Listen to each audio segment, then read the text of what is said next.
wakulima wanapanda hiyo na wanaweza kupata adhari za kukosa kupata mbegu safi. Asante sana. Sasa tuelekee moja kwa moja katika majengo ya bunge ambako Waziri wa Fedha John Mbadi anazungumza sasa hivi kuhusiana na bajeti hiyo.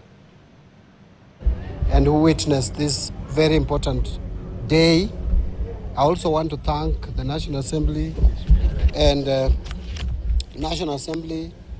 the entire leadership of Parliament and the members of Parliament for granting me opportunity to speak for well over 2 hours.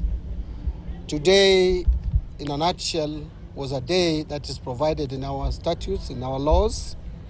Public Finance Management Act of 2012 clearly spells out understanding orders that every year the Cabinet Secretary will speak to the people of Kenya and spell out revenue raising measures and budget highlights, and that is exactly what I've done today. In a summary, apart from the normal prescription of what should be spoken to or should be submitted, which is the expenditure estimates and revenue estimates, I also went ahead to pronounce myself to various policy changes that are likely to be put in place to help in improvement of not only our financial management system, but also to spur economic growth. If you listen to me clearly, this speech was heavy on reforms, and this is not for nothing. People of Kenya have been saying we are collecting enough taxes, we are collecting enough revenue, but how it is applied is a question.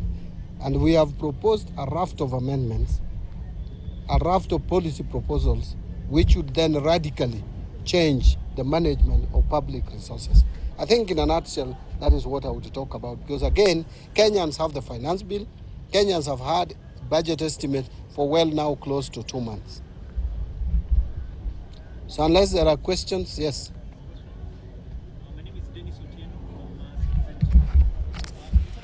streamlining public entities in terms of savings. Then, how much is the government looking at once this is effective? The numbers are still being calculated, but a lot will be saved, and this is something that we have communicated previously. We will save upward of even 30 billion if we do proper streamlining and restructuring of state-owned enterprises. And again, it is not just the saving; it's also to ensure efficiency in the way those state-owned enterprises are being run. When it comes to last year, Professor Nwadi said one of the biggest challenges was the pending bills, and he had said that the accrual accounting will have solved it in a year's time. What exactly are the challenges and shortfalls? Actually, let me demystify and debunk the thought that accrual accounting would solve the pending bills equation.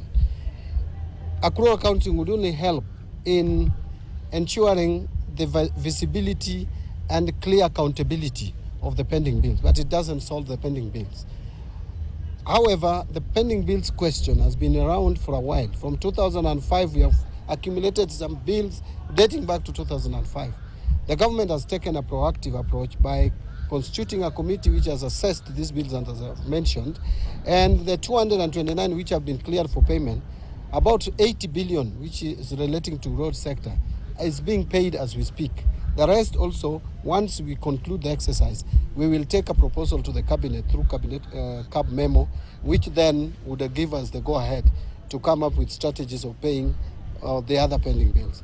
But the accrual accounting will help first in clearly in capturing the data accurately to make those bills be part of the financial statements of government, and so that they will be above the above line items, as opposed to now when they're just being reported to as notes and you don't even check the accuracy of the same. Yes.